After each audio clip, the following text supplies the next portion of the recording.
everyone, my name is Melissa from Inspire Me ASAP. In my last video, I talked about how I teach guided reading groups remotely. If you missed that, you can check it out. There's a link in the video description below. In today's video, I want to dive a little bit deeper. I want to dive a little bit deeper into that reading block and focus specifically on how to hold a virtual live reading conference with your students. Now that my own students in my school district, now that we've been doing virtual learning for the past semester, my students really have a good idea and a good understanding of what our reading block looks like and sounds like, and it's the same structure every day. I always begin by teaching the mini lesson, that explicit instruction, to the whole group, and that would, of course, be the synchronous learning. And in my other video, I did talk about the difference between synchronous and asynchronous learning. You could also check that out if you would like.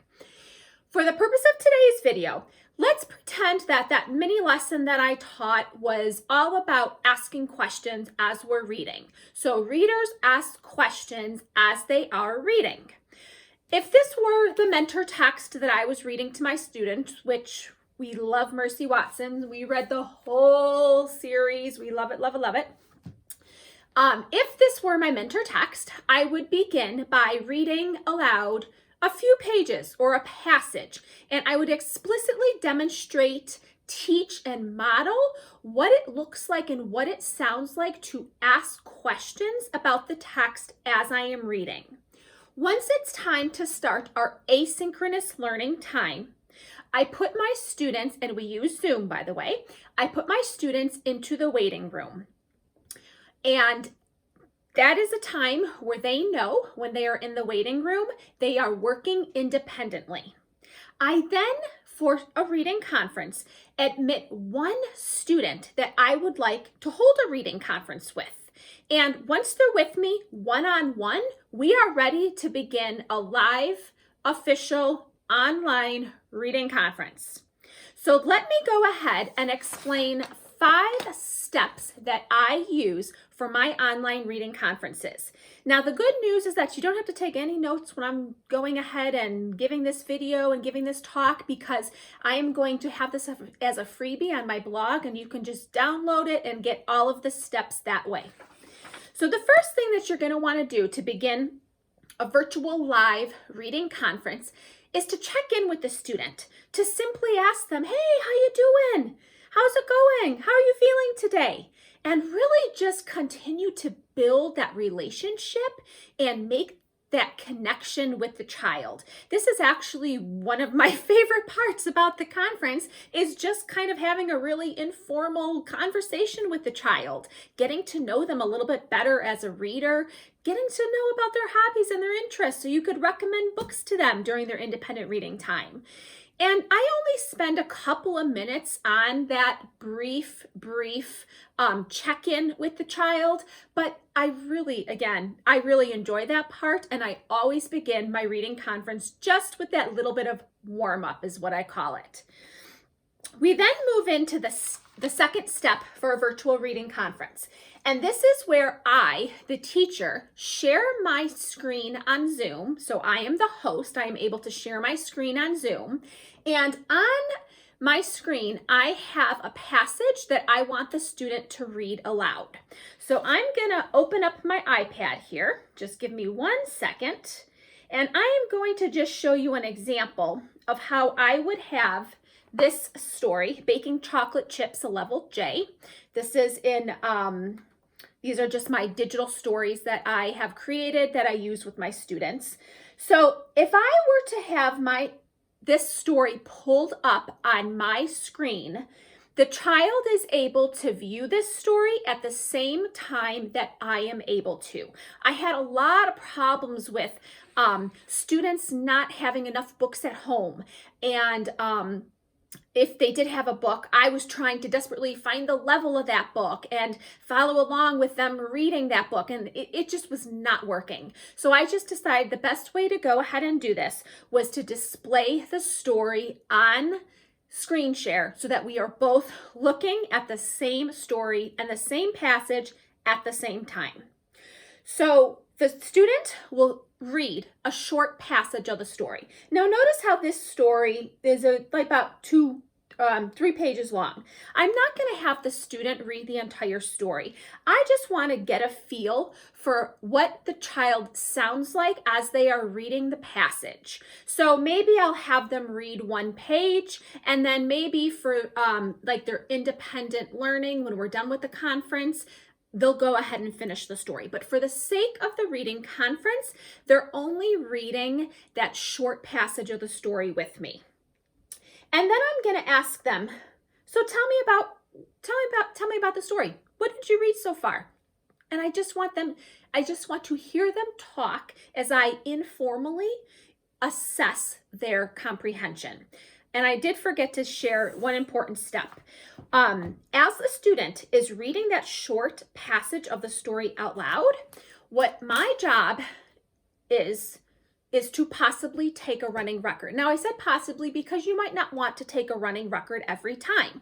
But when I'm not meeting with my students as frequently online that I would be in person, so it seems, I'm going to take that opportunity to really take a running record and just use it, just 100 words to find out what their accuracy is, to see if the passages that I'm giving them to read during our guided reading groups or during our, independent learning time, I want to make sure that those books that I'm giving them, they really are just right books for the students. So as the students are reading that passage, I am taking a running record on their reading. When the students are done reading that passage or the short section of the story, I then will ask them to just tell me a little bit about what you read. Tell me what about the story you liked. Just talk about the story. I then give my students one compliment, something that they did a really nice job with. Hey, you know what? I noticed when you were reading that story today, you were reading that really fluently. I noticed that you were stopping at the punctuation marks. So just giving them some really positive, specific feedback about the reading. And then what I'm going to do is I'm going to focus on one, I know it's tempting to sometimes, do more than one, but one strategy or skill about how the student can improve. So what can the student do to improve their reading even more? What's one strategy, what's one skill that I am going to explicitly teach to them, model, demonstrate what that looks like and sounds like, and then they're going to try it out with me, still there, and then on their own. For example, one of the students in my class, I noticed that when we were answering some comprehension questions, some written response, a reading response to a story, I noticed that they were not using the text as evidence. So they weren't going back to the text to find text evidence to support their answer. And they were just kind of coming up with these ideas that were in their own head that weren't really applicable to what they were reading. So I specifically wanted, for example, this one student to use text evidence to answer a question. And that was the one specific thing that we focused on.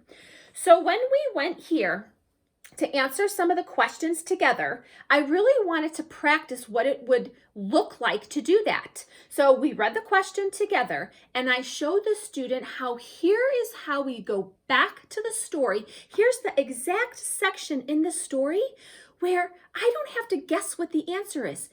The text, the story tells it to me. It says in the story what the answer is. It says that the cookies stayed in the oven for, I'm not going to guess, I'm going to go look back to the story on that page for how long those cookies stayed in the oven.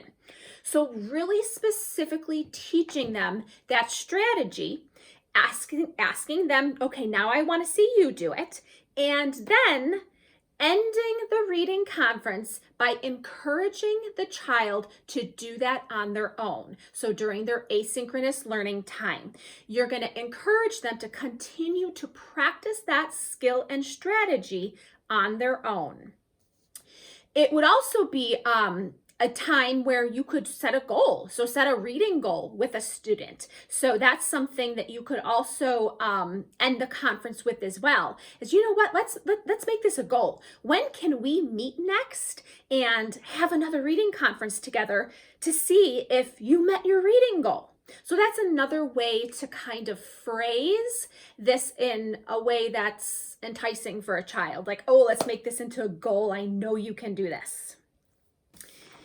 Although holding virtual reading conferences can certainly be a challenge, I hear you, I know it can be.